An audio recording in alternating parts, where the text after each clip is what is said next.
di antara gandum.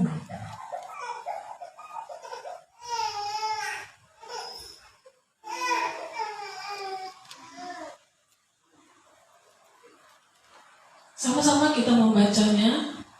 Matius 13 ayat 24 sampai 30. Sama-sama kita membaca. Di depan sudah ada 1, 2, 3. Yesus membentangkan suatu perumpamaan lagi kepada mereka. Katanya, hal kerajaan sorga itu seumpama orang yang menaburkan benih yang baik di ladangnya. Tetapi pada waktu semua orang tidur, datanglah musuhnya menaburkan benih lalang di antara gandum itu lalu pergi. Ketika gandum itu tumbuh dan mulai bergulir, nampak jugalah lalang itu. Maka datanglah hamba-hamba tuan ladang itu kepadanya dan berkata, Tuan, bukankah benih baik yang Tuhan taburkan di ladang Tuan? Dari manakah lalang itu? Jawab tuan itu, seorang musuh yang melakukannya. Lalu berkatalah hamba-hamba itu kepadanya, jadi maukah Tuhan supaya kami pergi mencabut lalang itu? Tetapi ia berkata, jangan, sebab mungkin gandum itu ikut tercabut pada waktu kamu mencabut lalang itu. Biarkanlah keduanya tumbuh bersama sampai waktu menuai. Pada waktu itu aku akan berkata kepada para penuai, kumpulkanlah dahulu lalang itu dan ikatlah berberkas-berkas untuk dibakar. Kemudian kumpulkanlah gandum itu ke dalam lumbungku. Haleluya. Nah, kita ketahui dulu apakah itu gandum. Gandum nama latinnya adalah Triticum, sekelompok tanaman serealia ya, dari suku padi-padian yang kaya akan karbohidrat. Ya, kita dapat memakan gandum ya di Indonesia ini dengan nama oatmeal ya, oat quaker ya, itulah gandum, seperti itulah dia, tanaman sereal ya, serealia, kaya akan karbohidrat. Nah, itu digunakan untuk memproduksi tepung. Gandum ini ternyata digunakan untuk memproduksi tepung terigu, pakan ternak, membuat mie, ataupun difermentasi untuk menghasilkan alkohol. Jadi luar biasa ya kegunaan ya berkat dari tanaman gandum ini ya. Nah, ketika ada perang di Ukraina dan Rusia, mereka menahan gandum, semua harga jadi naik karena mereka adalah penghasil gandum yang terbaik, dan Indonesia mengimpor ya, mengimpor dari sana. Jadi kita berdoalah supaya gandum ini tetap dapat kita impor supaya kita dapat makan dengan bergizi ya. Nah, apakah itu lalang? Lalang atau zizania ya, dalam bahasa Yunani itu zizanium. Ya, Ibrani itu juning. Dia terjemahan dari padi-padian juga sama, tetapi nama latinnya Lolium temulentum. Daunnya itu mirip sekali dengan gandum, tapi perbedaannya menyolok jika keduanya dibiarkan tumbuh bersama sampai tibalah musim menuai, musim panen. Ya, lalang adalah sejenis rumput liar yang mengganggu. Dia hanyalah tumbuhan tak berguna. Ya, perhatikan, dia tumbuhan tak berguna. Dan itu terdapat di Palestina dan Syria, di tengah-tengah tuayan jelai dan gandum. Jadi kalau kita lihat lalang di sini, ya memang ada di Indonesia, tetapi lalang yang dimaksudkan di tengah-tengah tuayan ya, jelai dan gandum itu dia ada di Palestina dan juga Syria ya, di sana banyak sekali ini kejadiannya. Dan lalang tumbuh dengan luar biasa cepat tanpa perlu perawatan. Jadi nggak perlu kita kasih pupuk, nggak perlu kita gemburkan tanahnya. Dia memang tumbuhan liar dan cepat tumbuh tanpa dijaga atau dirawat. Dan lalang hanyalah sekali lagi tumbuhan pengganggu, sehingga pasti dibabat dan kemudian dibakar ya. Dalam dunia persawahan sangat sulit katanya membedakan antara lalang dengan gandum. Kalau belum muncul bulir-bulirnya, ya kita nggak akan tahu mana lalang mana gandum. Jadi awal-awalnya sama-sama tumbuh itu benar-benar kita tidak bisa lah membedakan. Nah, kalau sudah mulai bergulir, baru kita bisa bedakan mana lalang yang merusak dan mana gandum yang siap dipanen. Biasanya lalang-lalang itu akan dicabut dengan alasan sulit membedakan kalau belum bergulir. Tapi masalahnya kalau dia dicabut sebelum tiba masa panen, ya gandumnya takutnya ikut juga tercabut. Jadi salah jadinya. Nanti pas musim panen gak ada yang dipanen. Alhasil semuanya rumput, lalang. Di atas tanah gandum dan lalang tumbuh berdampingan, tetapi di bawah permukaan tanah itu akar lalang itu mencengkeram. Makanya tadi jangan dicabut sebelum tiba waktu panen, ya. Karena akarnya itu mencengkeram akar gandum.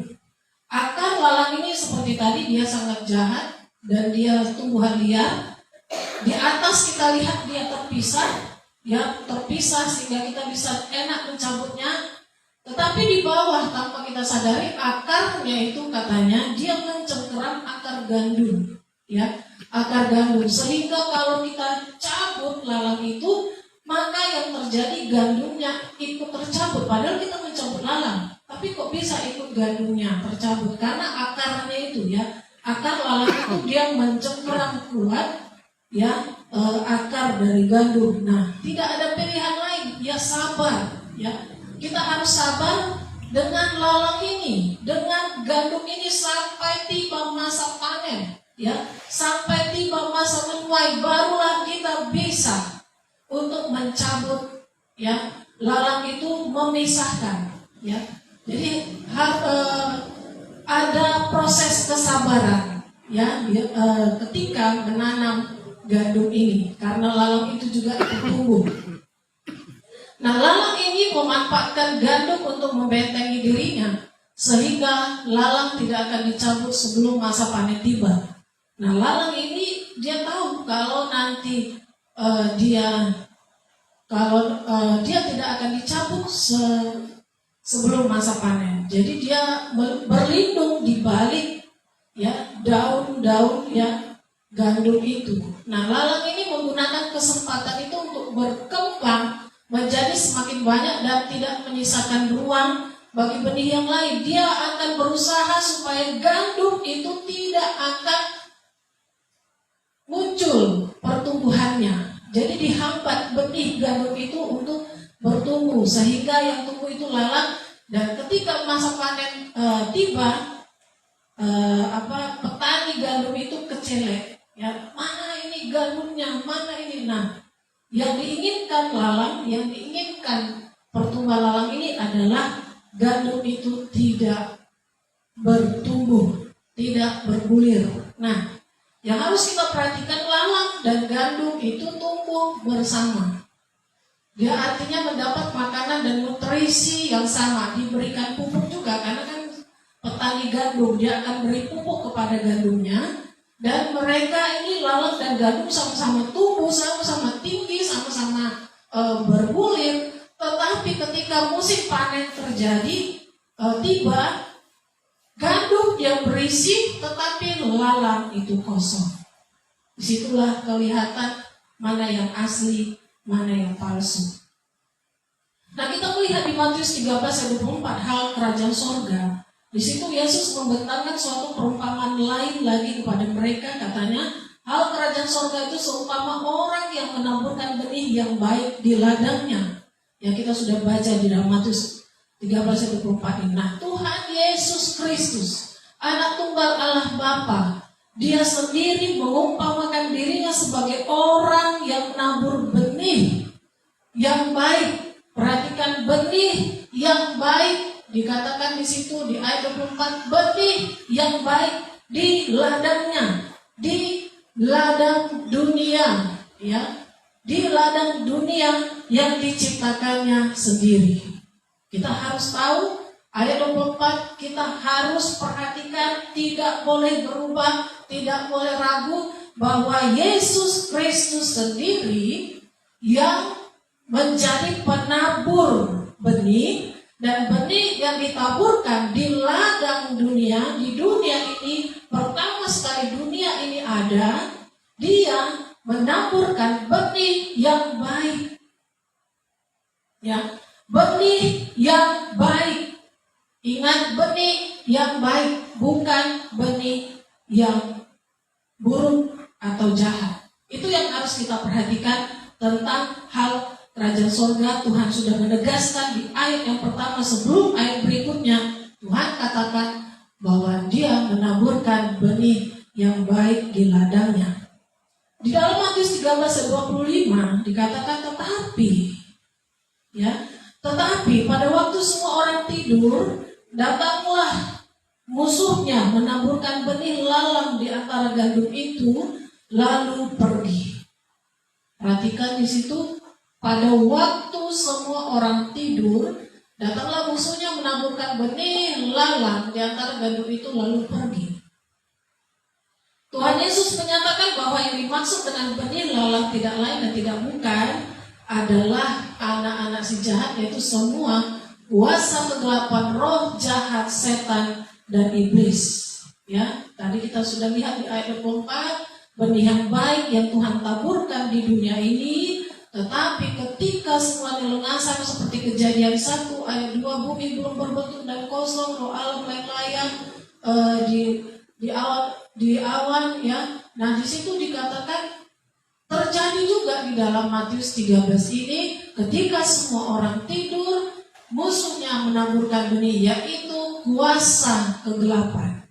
Kenapa bisa? Karena Lucifer sebagai malaikat kesayangan Tuhan di surga, dia memberontak, dia sombong, dan dia diusir, dan dia jatuh ke bumi, ke dunia yang diciptakan Tuhan. Ya, tanpa disadari oleh manusia yang diciptakan itu, dia datang mendekati benih yang baik itu, dan dia menaburkan juga benih yang jahat, yaitu dia mengajak manusia yang diciptakan Tuhan yang baik itu, benih yang baik itu, untuk terpengaruh, untuk melihat, melirik, menarik mereka untuk tertarik dengan kuasa kegelapan, roh jahat, setan, dan iblis. Ya, pertama sekali Tuhan menaburkan benih yang baik, tetapi karena Lucifer jatuh ke bumi, ke dunia yang diciptakan Tuhan ini, dia juga menaburkan benih, menawarkan kepada benih yang baik itu untuk tertarik kepada kuasa kegelapan, roh jahat, setan, dan iblis. Tuhan Yesus menyatakan bahwa ketika orang-orang percaya lengah dan lemah imannya, maka dengan cepat anak-anak si jahat, kuasa kegelapan itu, roh jahat itu, setan, iblis itu, dia bekerja menebar pengaruh, merayu, membujuk, menggoda di mana saja dan kapan saja. Jadi ini harus diperhatikan. Sebenarnya kita semua ini adalah gandum. Tetapi karena kita lengah, karena kita lemah, karena kita mulai melihat kiri kanan, melihat ke belakang, tidak melihat ke atas, maka disitulah iman kita lemah dan lengah, dan ada benih si jahat memberikan pengaruh yang membuat kita kok berbeda ya, kok lebih menarik ya, kok lebih menggoda ya, kok lebih semangat aku ya, seperti itu ya. Jadi ketika kita lengah, lemah imannya, maka masuklah pengaruh itu, dan kita akhirnya bisa tergoda, bisa dipengaruhi ya. Nah, ketika anak-anak kerajaan Allah itu di ayat 26, ketika anak-anak kerajaan Allah itu sedang tumbuh dan berkembang, di ladang itu tumbuh dan berkembang pula anak-anak si jahat. Jadi dikatakan di situ ketika anak-anak kerajaan Allah, orang-orang percaya itu sedang tumbuh dan berkembang, sedang luar biasa rohnya bernyala-nyala di dalam Tuhan. Nah, di ladang itu, di dekatnya juga tumbuh juga, berkembang juga orang-orang yang semangat juga, yang rohnya juga semangat, tetapi semangat untuk melakukan kejahatan, semangat untuk hidup di dalam kuasa kegelapan. Kita nggak tahu siapa, tetapi yang jelas ketika roh kita bernyala-nyala dalam Tuhan, kita ingin dekat dengan Tuhan. Di satu sisi di dekat kita juga ada juga orang yang semangat, tetapi semangat mau mengajak kita untuk ikut dengannya, dipengaruhi, ya, masuk kepada lingkungannya, masuk kepada zonanya untuk melakukan seperti dia juga, ya, hidup dalam pengaruh duniawi dan lebih condong kepada kuasa kegelapan. Orang-orang percaya dan orang-orang jahat itu hidup tumbuh, berkembang dengan berdampingan, tidak ada pembatas, tidak ada zona. Yang menjadi batas adalah hati kita, iman kita yang percaya kepada Tuhan, itu batasnya. Ya, itu batasnya. Artinya orang baik dan orang jahat itu ada di semua tempat. Ya, tidak ada satu tempat yang dikhususkan. Ini khusus untuk orang kudus, ini khusus untuk orang jahat, ini khusus untuk orang yang suci, ini khusus untuk orang-orang dunia yang suka glamor, hedon, segala macam. Tidak ada. Tetapi semuanya hidup berdampingan. Masalahnya kita tidak tahu siapa itu yang di samping kita, yang di dekat kita, yang siap untuk mempengaruhi kita, karena mereka sudah dilahirkan dari benih si jahat. Ya, dari generasi ke generasi, dari keturunan ke keturunan, dari awal penciptaan sampai nanti akhirnya, ya, akhir penciptaan zaman akhir, kita hidup berdampingan. Ya, kita hidup berdampingan.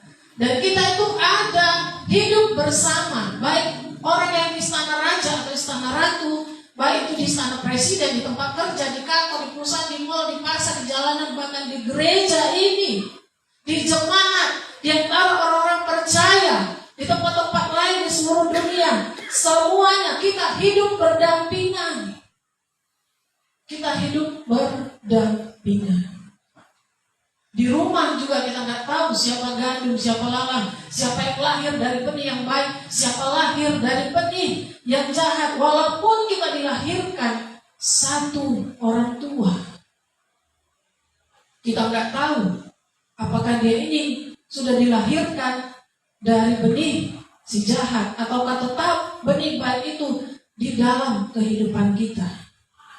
Ya, gandum adalah gambaran kehidupan yang memiliki kualitas iman yang baik, yaitu berbobot. Ya, dia berbobot, imannya berbobot, dia kuat, tak mudah tergoyahkan diterpa angin pencobaan. Ya, kehidupannya menjadi berkat kemanapun dia pergi, menjadi berkat dimanapun dia ditempatkan, dia jadi berkat. Nah, kehidupannya juga memiliki kualitas iman yang dewasa, tidak kanak-kanak, tidak gampang tersinggung. Sehingga orang-orang senang untuk menyambutnya, sehingga orang-orang senang dia berada di dekatnya.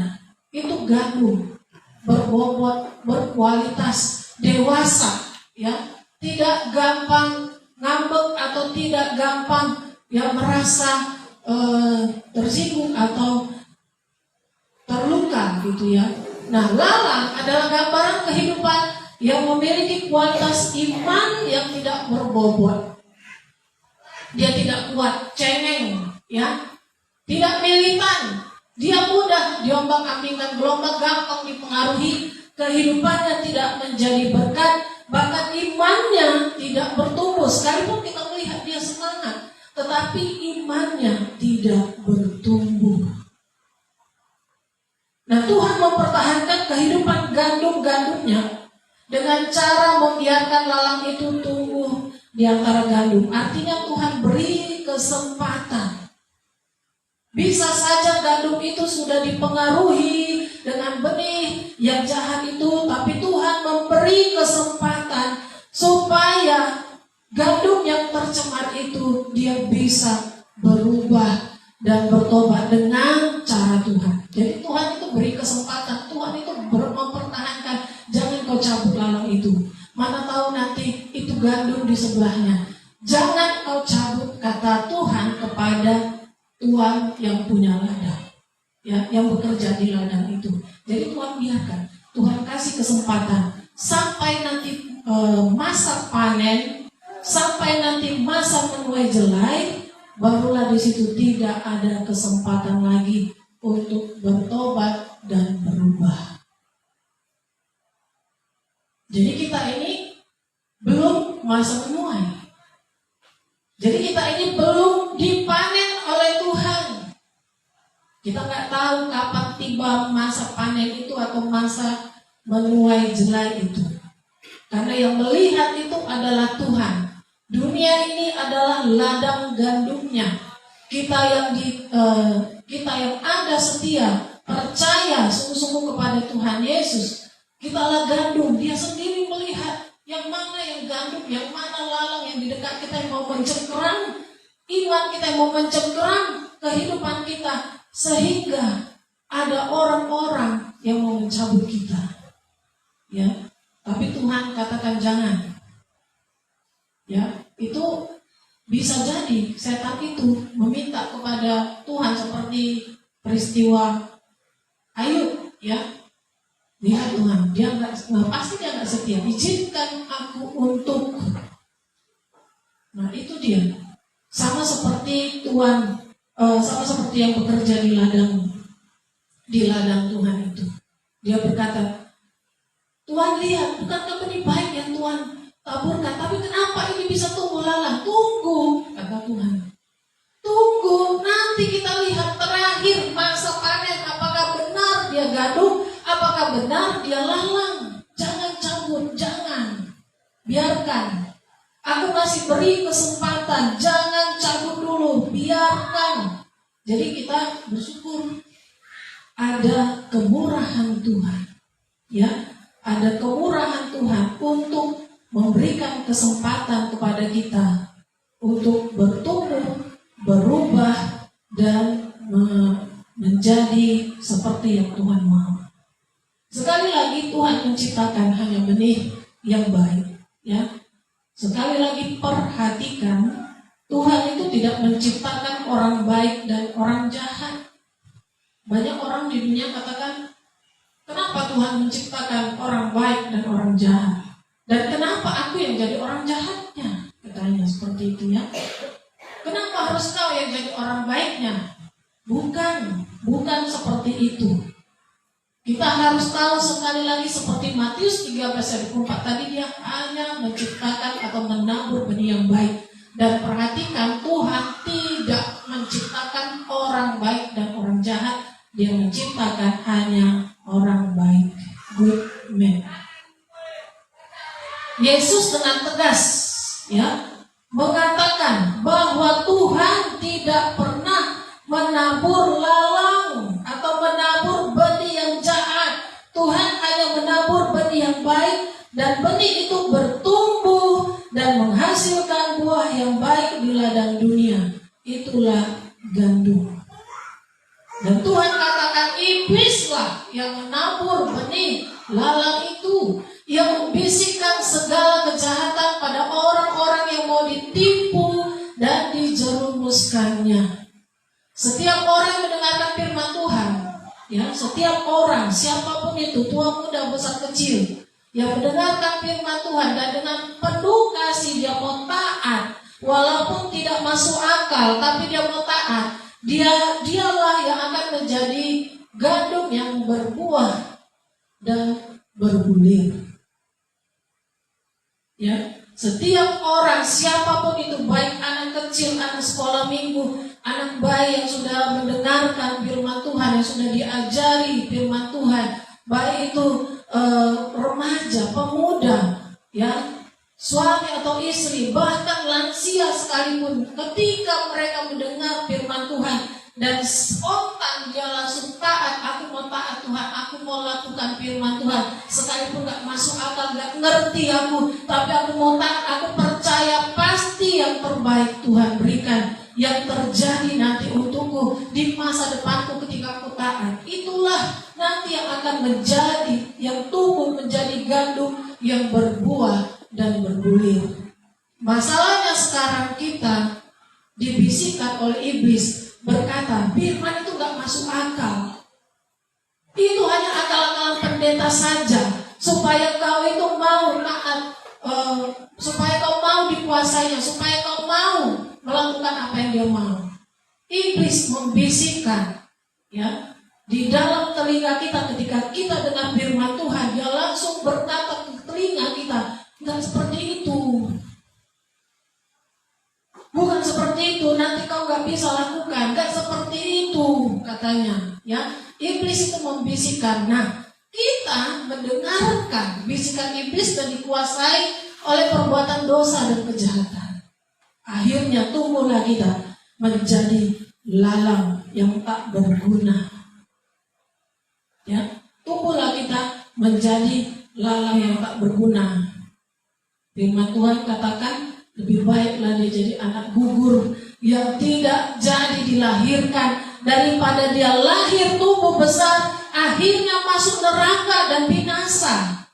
Ya, itu firman Tuhan sendiri katakan, lebih baiklah waktu ibunya mengandung dia itu anak gugur. Ya, keguguran maunya mamanya, ibunya, supaya jangan sia-sia kelahirannya itu.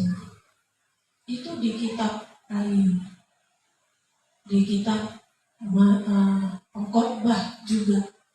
Lebih baik dia jadi anak gugur. Bayangkan itu Alkitab berkata, saking penyesalnya Tuhan juga, dia juga berkata dalam firman itu, lebih baiklah, dengan kata lain, lebih baiklah ibunya keguguran. Kalau memang anak ini nanti masuk neraka, kasihan itu mamanya atau ibunya. Lebih baik keguguran aja lah gitu. Anaknya selamat. Tapi kalau dia sudah dilahirkan dengan susah payah, dia juga tidak mau mendengarkan firman Tuhan, bahkan tumbuh menjadi lalang tak berguna. Sudah dibiarkan Tuhan bertumbuh, sudah diizinkan Tuhan, diberi kesempatan, diberi waktu lagi untuk berubah, untuk bertobat, tapi balik lagi, comeback lagi kepada hidup yang lama. Akhirnya Tuhan berkata, kasihan mamanya, kasihan ibunya, maunya keguguran aja. Karena apa? Karena binasa, tak berguna, bahkan lalang katanya. Dia tumbuh menjadi lalang. Di dalam 1 Yohanes 3:8-10 dikatakan di situ, barang siapa yang tetap berbuat dosa, dia berasal dari iblis. Ini tidak bisa dipungkiri lagi. Karena kalau kita lihat, dia sudah diingatkan, sudah dinasehati, sudah didoakan, sudah ditumpang tangan, ditumpang kaki, dicerewetin, dinasehati, tapi tetap dia berbuat dosa. Bahkan orang yang mendoakannya pun sudah hampir-hampir tidak bisa selamat, karena sudah geram, karena sudah emosi, karena sudah amarah terus, karena kasihnya supaya dia tidak binasa, tetapi dia juga hampir-hampir tidak diselamatkan. Nah, katanya barang siapa yang tetap berbuat dosa itu berasal dari iblis. Sebab iblis berbuat dosa dari mulanya, ya. Makanya disitulah, untuk inilah anak Allah menyatakan dirinya supaya ia membinasakan perbuatan iblis itu. Iblis itu buat dosa dari mulanya sampai juga nanti terakhir Yesus datang, dia tetap berbuat dosa, dan Yesus sendiri yang akan melemparkan dia ke lautan api neraka. Setiap orang yang lahir dari Allah, dia tidak berbuat dosa lagi. Artinya ketika dia berbuat dosa, dia sadar tadi dia melakukan dosa, dia menangis kepada Tuhan, dia mengingat pengorbanan Tuhan, dia mengingat Tuhan itu begitu baik. Ketika dia berbuat dosa, dia minta ampun kepada Tuhan, dia minta dipulihkan. Betapa susahnya hatinya karena dia sudah menyakiti hati Tuhan. Itulah orang yang lahir dari Allah. Nah, setiap benih ilahi, sebab benih ilahi tetap ada di dalam dia, dan dia tidak dapat berbuat dosa karena ia lahir dari Allah. Ketika dia jatuh dalam dosa, susah sekali hatinya karena dia sudah menyakiti hati Tuhan, karena dia sudah membuat Tuhan itu jadinya sedih. Ada perasaan tidak enak dengan Tuhan, gitu, karena dia sudah melakukan kesalahan, dosa. Tetapi orang yang lahir dari iblis, yang berasal dari iblis, dia nggak sadar. Dia nggak tahu yang dilakukan itu salah. Dia nggak tahu yang dilakukan itu sudah dosa, sudah menyakiti hati banyak orang. Dia nggak tahu, nggak peduli, dan dia berkata itu wajar, itu karmamu. Dia katakan, dia tidak merasa. Itulah orang yang berasal dari iblis. Dia tidak merasakan hatinya Tuhan yang sedih, melihat dia yang berbuat dosa, melihat dia yang melanggar kekudusan, melihat dia yang melanggar kasih Tuhan. Dia tidak merasa, ya. Yang berasal dari iblis, dia tidak merasakan bahwa itu adalah dosa atau membuat sedihnya Tuhan. Nah, Tuhan melihat di tanaman yang ditanam, di benih yang ditabur di ladang dunia ini, gandum itu dan lalang itu yang tumbuh bersamaan. Tuhan memperhatikan kita semua, ya, kita semua orang yang lahir dari Allah, yang memiliki benih ilahi. Dia tidak mampu berbuat dosa. Dia akan cepat-cepat minta ampun, dan dia akan cepat-cepat berjanji kepada Tuhan. Tuhan, aku janji, aku tidak akan lakukan lagi. Tuhan, aku akan berjuang, akan berusaha. Tuhan, aku mohon, Tuhan, berilah kesempatan kepadaku. Pasti ada perkataan seperti itu. Ya, bukan merasa diri benar, aku wajar melakukan ini, ya karena dia begitu. Tidak. Orang yang memiliki benih ilahi, dia tidak sanggup untuk berdosa dan menyakiti hati Tuhan atau menyakiti hati sesama. Kalaupun dia sempat jatuh, dia akan berjuang terus minta ampun kepada Tuhan dan merubah hidupnya, ya, merubah hidupnya. Itulah tandanya, ya, anak-anak Allah dan anak-anak iblis. Setiap orang yang tidak berbuat kebenaran tidak berasal dari Allah. Demikian juga barang siapa yang tidak mengasihi saudaranya. Nah, Yesus memberitahukan tentang perumpamaan ini, bahwa di dunia ini banyak sekali lalang yang menyatu dengan gandum, sehingga kita sulit membedakannya, manakah yang lalang dan manakah yang gandum. Tidak semua orang yang pergi beribadah ke gereja adalah gandum, ya. Diingatkan kembali di awal bahwa kita itu hidup berdampingan. Jadi kita jangan katakan semua orang yang beribadah ke gereja itu adalah gandum. Karena firman Tuhan juga katakan seperti itu, ada lalang di antara gandum dimanapun kita berada. Nah, banyak orang yang beribadah ke gereja namun hatinya tidak sungguh-sungguh percaya kepada Tuhan Yesus. Dia badannya yang di gereja tapi pikirannya melayang-layang, hatinya merencanakan yang jahat, dan dia yang memikirkan hal-hal untuk menyenangkan hatinya dan dagingnya. Banyak orang yang ke gereja namun sikap dan perbuatannya tidak mencerminkan karakter Kristus. Itulah lalang. Nah, ciri khas Kristen lalang ini yang pertama adalah dia menyesatkan, mengecoh. Sekali lagi kita diingatkan tadi adalah pengertian tentang dunia persamahan. Ini di dunia kekristenan, ya, di dunia kekristenan. Kristen lalang, siapakah dia? Dia adalah seorang penyesat dan dia mengecoh orang yang bekerja di ladang Tuhan. Kita melihat dia tampak semangat sekali beribadah, tampak semangat sekali melayani Tuhan, rohnya bernyala-nyala, tapi hidupnya tidak berbuah. Perkataannya menjadi batu sandungan, dia tidak menjadi berkat di mana-mana. Memang dia luar biasa, kita melihat dia seperti orang yang diurapi Tuhan, tetapi hidupnya tidak menjadi berkat, menjadi batu sandungan. Musuhnya ada di mana-mana. Ini dahsyat ini.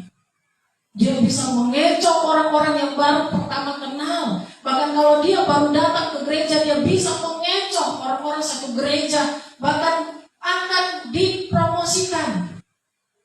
Ini bagus ini Pak untuk melayani. Ternyata hidupnya tidak berbuah, tetapi menjadi batu sandungan, terkecoh, bahkan menyesatkan. Ini hati-hati. Ini yang kita hadapi. kekristenan. Kristen Alang itu adalah seorang penipu. Dia berbuat kebaikan untuk menutupi dosa dan kejahatan. Dia memberikan persembahan ke gereja, ya, menutupi ya hasil dari perbuatan yang jahat. Dari hasil judinya dia berikan persepuluhan ke gereja. Dari hasil dia mencuri dia berikan persepuluhan ke gereja. Dari hasil yang perjinahannya dia memberi untuk pembangunan gereja. Dia adalah seorang penipu. Dia berbuat kebaikan supaya dosanya ditutupi. Orang jadi berkata, bahkan pendeta akan berkata, oh gak apa-apa, makin ditipu ya gembalanya atau pendetanya atau gereja itu, sehingga kompromi karena besar juga pemberiannya ya. Jadi dia penipu. Dia berbuat kebaikan untuk menutupi dosa dan kejahatan supaya dosanya, kejahatannya tidak dibongkar atau tidak dikhotbahkan di gereja. Jadi dia nyaman terus. Kristen Alang dia adalah perusak dan penghambat pertumbuhan gandum. Dia kompromi, dia toleransi dengan dosa dan kejahatan. Dia salah menafsirkan firman Tuhan. Maksud Tuhan seperti ini, tapi datang dia, supaya gampang seperti ini. Dia ambil jalan pintas, padahal Tuhan bilang, tunggu dulu, nikmati prosesnya. Tapi kita mau cepat, mau instan, udah gak sabar Tuhan, harus ini Tuhan. Nanti hasilnya ke situ juga, aku lewat jalan ini saja Tuhan. Tapi Tuhan bilang, tunggu prosesnya. Dia adalah perusak dan penghambat pertumbuhan iman orang percaya.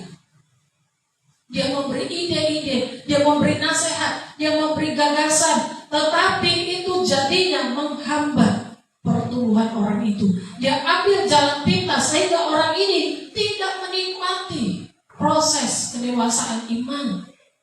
Dia seperti Sarah yang menyuruh Abraham langsung ambil jalan pintas. Akhirnya terjadi kekacauan sampai selama-lamanya. Kristen Alang dia mencengkram kuat-kuat akar gandum seperti yang tadi ya, mencengkram kuat-kuat akar gandum. Dia menggunakan harta, uang, jabatan, kekuasaan, segala cara untuk mempengaruhi pertumbuhan iman orang percaya.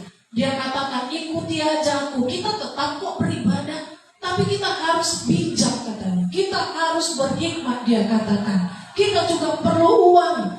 Selama kita mengikut Tuhan, selama kita percaya Yesus, kita tidak akan murtad katanya. Ikuti aja aku, aman itu, yang penting kita kasih persembahan itu. Dia cengkram kuat-kuat gandum, dia mempergunakan ya apa yang ada padanya untuk menguasai orang itu, untuk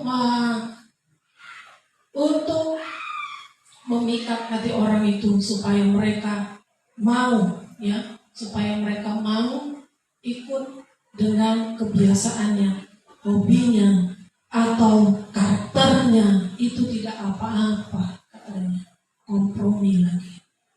Dia gunakan, yuk kita ke sana, gak apa-apa ya, untuk spa, untuk mesek-mesek, masak-masak itu gak masalah. Yang penting nanti kalau kira-kira kita berdosa ya minta ampun, ya kita hipnotis atau diajak ya untuk melakukan dosa atau kejahatan. Gak apa-apa, ini sedikit aja kok, kan kita gak sampai kayak orang sana. Bohong kita hanya segini, kita mencuri hanya kecil aja, gak sampai miliar. Ya akhirnya dia mengajak yang tadi ini, orang yang percaya ini, dia tidak lagi mengandalkan Tuhan, tapi mengandalkan orang yang ada di dekatnya ini, yang selalu ada katanya. Di saat dia perlu, uang dia kasih, di saat dia susah dia hibur. Dia tidak tahu bahwa orang itu adalah lalang yang akan mengajak dia nanti untuk melakukan apa yang selama ini, dosa apa yang selama ini dia sembunyikan. Ini akhir zaman, Bapak Ibu Saudara. Kita nggak tahu apa yang akan terjadi nanti di dunia ini. Tapi yang jelas jangan andalkan manusia, jangan gampang terbujuk rayu dengan kebaikan orang, dengan tawaran orang, dengan pemberian orang. Jangan gampang dipengaruhi. Tapi biarlah mata kita tertuju kepada Yesus apapun yang terjadi. Yesuslah yang menjadi harapan kita, karena manusia itu bisa berubah hatinya. Dia akan meminta balasan dari kita. Ketika itu diminta kita tidak sanggup, kita nanti kecewa. Manusia mengharapkan balasan. Dia memberi dengan syarat, tetapi Tuhan memberi tanpa syarat. Tuhan mengasihi tanpa syarat, tetapi kita melihat manusia dia mengasihi dengan syarat. Hati-hati, dia akan mencengkram kuat-kuat agar gandum, sehingga kalau nanti musim panen dia dicabut, kita juga gandum itu juga ikut tercabut karena dia cengkeram akar itu. Gak bisa kita bilang apa-apa lagi. Dan dia mematikan, Kristen dalam ini mematikan. Karena dia disebut tanaman beracun, mengandung alkohol, memabukkan, tanpa sadar dosa, kejahatan yang dilakukan akhirnya mendatangkan maut atau kebinasaan. Saking dia nyamannya dengan dosa itu, dia tidak tahu waktunya sudah tiba, dia lupa untuk bertobat. Tidak ada lagi waktu dan kesempatan. Masih mending ada kesempatan dibuat kita sakit, masih bisa ngomong, masih bisa ingat Tuhan, masih bisa minta tolong sama Tuhan, masih mending. Tiba-tiba kita gitu, langsung mati, langsunglah setan itu cepat-cepat menggotong dia, ya, dengan sukacita, sambil nyanyi-nyanyi, ya, akhirnya berhasil katanya gitu. Ya kita sementara kita udah meminta tolong, tapi suara kita nggak kedengaran lagi. Mau kemana? Yang ada di situ adalah iblis dan pengikut-pengikutnya. Kita sudah masuk di zonanya. Sudah dikasih kita kesempatan selama ini, tapi kita menolak. Kita lupa, kita nyaman lagi, balik lagi, nanti kembali lagi, terus lagi kembali lagi ke kubangan, bolak-balik, mandar-mandir. Akhirnya nggak tahu kita di mana. Di bawah waktunya kita dituai oleh Tuhan, dipanen oleh Tuhan. Apakah kita dicabut atau dipanen? Tuhanlah yang tahu itu. Nah, Tuhan Yesus mengingatkan bahwa musuh kita si jahat itu si setan dan iblis. Dia tuh selalu bekerja menggoda dan menggerilya iman kita orang-orang percaya. Nah, ketika para hamba itu bertanya, yang bekerja di ladang itu, mereka ingin pergi mencabut dalam itu, maka sang Tuhan pun tidak mengizinkan mereka. Karenanya katanya kepada mereka, jangan sebab mungkin gandum itu ikut tercabut pada waktu kamu mencabut lalang itu. Tuhan Yesus menggambarkan bahwa andai lalang itu dicabut, maka akan tercabut juga gandum itu. Andai orang jahat itu dibinasakan oleh para hambanya, maka akan binasa pula orang-orang baik dan orang-orang percaya itu. Karena bisa saja dia selama ini, orang jahat ini membantu orang yang baik ini, membantu orang yang percaya ini. Ketika dia sudah dihukum, kena juga orang yang dibantunya ini. Jadi Tuhan katakan jangan. Biarkan aku menunggu gandum itu untuk bertobat, untuk berubah, supaya nanti dia menghasilkan bulir, ya, buah yang baik. Seperti benih yang baik ditabur, Tuhan mengharapkan yang berbuah baik juga. Ya, jadi Tuhan katakan tunggu. Tuhan itu luar biasa sabar, ya, sangat sabar. Jadi kita harus pergunakan waktu dan kesempatan. Ingat, kita tidak tahu kapan waktunya kita untuk dituai. Karena kita nggak lihat apakah ini sudah waktuku Tuhan, apakah sudah waktunya Tuhan panen aku, nggak lihat. Tapi kalau kita lihat lalang sama gandum itu atau padi itu, kita bisa lihat, oh ini waktunya ini, oh sebentar lagi dia akan bergulir, tiba saatnya aku nanti panen. Nah di situ kita bisa melihat. Ya, banyak orang yang foto ya di wisata sawah. Saya melihat itu, saya berpikir apalah yang bisa dilihat di situ. Diingatkan lalang di antara gandum. Orang-orang berfoto tapi dia nggak tahu itu apa gitu ya. Ada artinya semua yang kita lihat. Itulah luar biasa Alkitab, kitab sucinya orang Kristen. Luar biasa. Di situ ada harta, hikmat, dan kehidupan orang-orang yang perlu dipelajari. Ya, ada yang perlu diikuti, ada yang perlu dipelajari, ada yang perlu dijauhi. Jadi kita diajari. Benar, firman Tuhan itu mengajar. Di dalam berjemaat, Tuhan Yesus mengingatkan para hambanya, ya, gembala atau pendeta atau pelayan yang memimpin, supaya mereka membiarkan keduanya, yaitu lalang dan gandum itu tumbuh bersama sampai pada waktu menuai tiba. Maksudnya adalah kita tetap hidup bersama dan berdampingan dengan mereka, orang-orang jahat dan pendosa, selama kita menumpang hidup untuk sementara di dunia. Kita jangan pisahkan. Oh dia itu, ya tukang berdukun itu, jangan kau dekati dia. Jangan sampai kau masuki rumahnya. Bukan artinya kita menjauhi dia, tapi kita tetap bersama, ya, bukan mengkultuskan diri. Berarti kita lebih jahat lagi. Ya, kalau kita mengkultuskan diri kita, oh aku orang suci, aku tidak berdukun, seperti firman Tuhan minggu lalu, memang kamu tidak berzina, tapi membunuh, sama aja. Ya, jadi kita hidup berdampingan. Kendati mereka jahat dan bahkan sangat jahat sekalipun, ya, hendaklah kita tetap menghargai mereka karena mereka adalah orang yang diciptakan Tuhan dengan firman-Nya. Ya, kesalahannya ya karena mereka tidak waspada.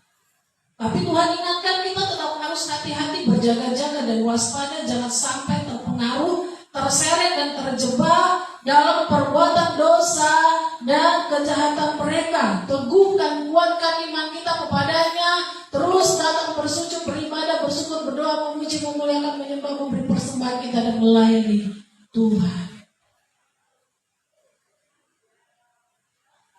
Jangan sampai kita terganggu, atau jangan sampai kita tendang dia, atau jangan sampai kita usir dari gereja, atau kita usir dari tempat ini, atau kita usir karena dia tidak sehati, kita suruh dia pergi, jangan lagi ke sini, beribadah di sini. Tuhan katakan, biarkan. Aku mau lihat di mana, apakah ada gandum di sini, aku mau lihat. Biarkan ada perbedaan. Aku yang tahu, itulah kata Tuhan. Aku yang tahu. Jangan kita usir, ternyata kita juga lalang. Ya, kita melihat dosanya jelas, tapi kita tidak melihat dosa kita jelas. Karena Tuhan yang tahu. Tuhan katakan, biarkan. Tetap hidup berdampingan. Tetapi kita belajar dari dia, oh kalau dia sering melakukan dosa seperti itu, dia ada seperti ini, melakukan hal-hal yang tidak benar, kita pelajari, oh ternyata kalau dia kalau melakukan seperti itu, aku melihat tidak ada terang Tuhan dalam hidupnya, di wajahnya. Jadi kita pelajari, dan kita juga mendoakan dia, bukan kita juga mengejek dia. Arti terakhir saling ejek-ejekan, dia ngejek kita, kita ngejek dia. Kita pakai ayat firman, dia juga pakai ayat firman. Jadi bagaimana ini? Semuanya pakai firman, perang ayat, ya. Jadi Tuhan katakan sikap hidup kita jangan sampai kita membuat perbedaan. Tuhan yang tahu perbedaannya. Jadi kita juga berhati-hati. Apakah kita juga lalang? Apakah kita juga sudah terpengaruh selama ini dengan benih yang jahat itu? Berhati-hati. Tuhan bilang, biarkan tumbuh bersama. Tugasku nanti yang akan memisahkan mereka. Ya, jadi kita juga tetap berjaga-jaga. Kalau kita lihat, aduh, kok ini semuanya kayak gini, cuma aku yang berbeda. Daripada aku berbeda gak ada kawan, ya udah akulah ikut nimbrung. Nah, disitulah teruji. Di situ teruji. Sekali lagi itu lalang memang diizinkan tumbuh. Ada Tuhan Yesus ya yang dapat memampukan kita tetap bertahan, tumbuh dengan baik di tengah himpitan berbagai godaan dan ancaman. Selama persekutuan kita tetap terbangun bersama Tuhan, selama itu pula kita akan tetap bertahan dan akan semakin cepat menghasilkan buah. Jangan doakan supaya orang yang mengejek kita itu atau orang yang selalu menyakiti hati kita itu diangkat Tuhan, atau mati, atau dia ditabrak atau kecelakaan, atau keluar dari gereja ini, atau keluar dari rumah kita. Jangan doakan. Ingat, Tuhan izinkan mereka ada bersama-sama dengan kita. Kita gak bisa mendoakan, gak bisa. Kita doa, Tuhan maunya mati aja lah dia. Kapan ada ditabrak motor katanya. Tuhan bilang, gak bisa katanya. Biarkan dia tetap bersama-sama denganmu. Kau lihat dia setiap hari. Kau lihat nanti dia terus. Tuhan bilang seperti itu, gimana kita yang kesal. Ya, kita yang kesal. Terus nanti kita marah sama Tuhan. Itulah kan Tuhan gak bertobat dia. Ya udah matikan aja katanya. Ya, matikan aja dia. Gak mati-mati. Makin dikencangkan lagi doanya. Tuhan tengoklah. Ya, kita sendiri yang perintahkan Tuhan, seolah-olah kita ini majikan Tuhan itu sebagai alat kita untuk mengeksekusi. Ya, gak seperti itu. Tuhan bilang gak bisa. Gak ku izinkan, gak ku dengar doamu itu katanya. Biarkan dia sampai kau nanti berubah, bertobat, bahkan mengasihi dia, berdamai. Nah itu dia. Nah itu gimana itu? Kita sendiri nanti yang mau dengan Tuhan. Tuhan mengizinkan orang itu tumbuh bersama dengan kita, suka atau tidak suka. Selalu akan ada benih-benih iblis yang tertabur sekitar kita, lewat berbagai bentuk, lewat berbagai cara. Bahkan siapapun itu Tuhan bisa buat ada di dekat kita. Akan selalu kita rasakan sampai kita dipanggil Tuhan, akan ada itu. Tetaplah sebagai gandum. Itu yang Tuhan minta. Meski ada ribuan lalang di sekeliling kita, godaan, atau orang-orang yang mengajak untuk kompromi, atau orang-orang yang mengecoh, menipu, atau segala bentuk yang dipakai, ya, dengan kategori lalang ini, tetaplah sebagai gandum. Gandum nanti akan berbulir. Tuhan akan panen kita. Dia katakan, ini aku panen, kata Tuhan seperti itu. Aku menikmati gandum ini. Itu yang kita mau, yang kita inginkan. Bukan dipotong kita nanti, dipotong, dicampakkan, dibakar. Aduh, kasihan orang tua kita, yang kasihan ibu kita yang sudah mengandung dengan susah payah.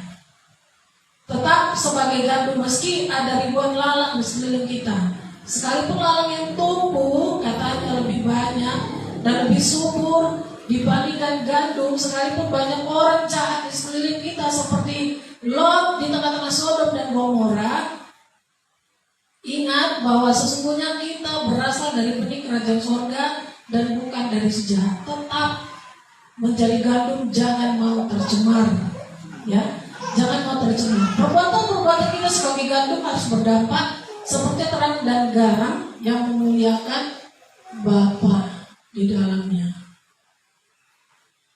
Dan memang lalang ini akan terus menggoda kita supaya kita menjadi seperti dia. Karena kita bertahan, mereka heran. Kita tidak turut mencemplungkan diri bersama-sama mereka di dalam kubangan ketidaksenonohan yang sama. Karena mereka tidak berhasil, lalang tidak berhasil untuk membuat kita tercemar, ya dia memfitnah. Dia akan fitnah kita sampai kita jatuh, dan jatuh. Tapi Tuhan katakan tetaplah menjadi gandum. Sekalipun lalang itu heran, kita dilihat tidak terpengaruh. Sudah dibuat segala macam cara, kita tetap setia, kita tetap taat kepada Tuhan, kita tetap percaya kepada Tuhan. Sudah dikasih bantuan, dikasih ini, tetap kita setia kepada Tuhan, tetap kita mengasihi. Nah, akhirnya mereka cari cara lain, difitnah. Tapi tetaplah sebagai gandum. Ya, tetaplah sebagai gandum. Ingat, Tuhan yang tahu siapakah kita, gandum atau lalang nanti pada waktu panen. Sekarang usahakanlah kita bertumbuh, ya, bertumbuh menjadi gandum yang akan menghasilkan bulir, gandum yang terbaik. Usahakan, ya, kita usahakan, kita kerjakan, karena masih ada waktu dan kesempatan. Kalau kita berdosa, cepat minta ampun, Tuhan tolong. Kita terus berjuang, kita terus meminta Tuhan untuk menolong kita, mengubahkan kita. Sekalipun katanya, udahlah, masa kau terus-terusan minta ampun, udahlah itu. Ayo kita kesini, kita senang-senang dulu, nantilah itu minta ampun lagi. Jangan. Terus cari perkenanan Tuhan, terus kejar perkenanan Tuhan, maka Tuhan nanti akan memanen kita dan Dia bangga dengan hasil panen, yaitu hidup kita. Itu yang harus menjadi tujuan hidup, target kita. Ya, sekali lagi, bagaimana dengan kekristenan kita? Apakah kita termasuk Kristen gandum atau kita termasuk Kristen lalang? Apakah kita adalah orang-orang yang mau melakukan firman Allah dalam kehidupan kita sehingga kita menjadi berkat bagi sesama, atau sebaliknya, ya, kita menjadi orang-orang jahat yang tidak mau taat kepada firman Tuhan sehingga membawa pengaruh buruk. Kita menebar pengaruh buruk, kita menebar fitnah, kita menebar kata-kata kotor, kita menebar gosip kemana-mana, menebar pengaruh buruk dan menjadi batu sandungan bagi orang lain, terutama bagi keluarga kita. Keluarga kita harusnya diselamatkan, tapi karena kita tidak bisa memberi pengaruh yang baik, mereka jadinya tidak bisa diselamatkan. Itu karena siapa? Karena kita yang mau menjadi Kristen lalang.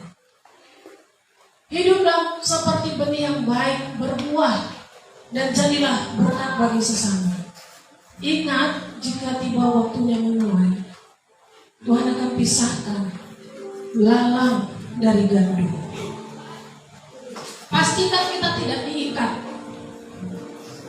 Kita tidak diikat dan dicampakkan, tetapi kita diambil dan kita dikumpulkan untuk masuk ke lumbung gandum. Harus kita pastikan. Ya, tetaplah menjadi gandum. Apapun yang kita lihat lalang di sekeliling kita, tetaplah menjadi gandum. Berjuanglah, dan kita akan lihat Tuhan panen kita dengan luar biasa. Puji Tuhan, Tuhan Yesus Kristus memberkati Bapak Ibu Saudara. kita hidup berdampingan dengan orang-orang yang mau berusaha untuk menjatuhkan kita. Mereka adalah orang-orang yang dipakai oleh benih si jahat, kuasa kegelapan. Jangan menyerah, tapi terus kita berdoa kepada Tuhan. Kita percaya Tuhan itu mampu menolong kita, dan kita pasti mampu melewatinya karena Roh Kudus ada bersama dengan kita. Mari kita bangkit.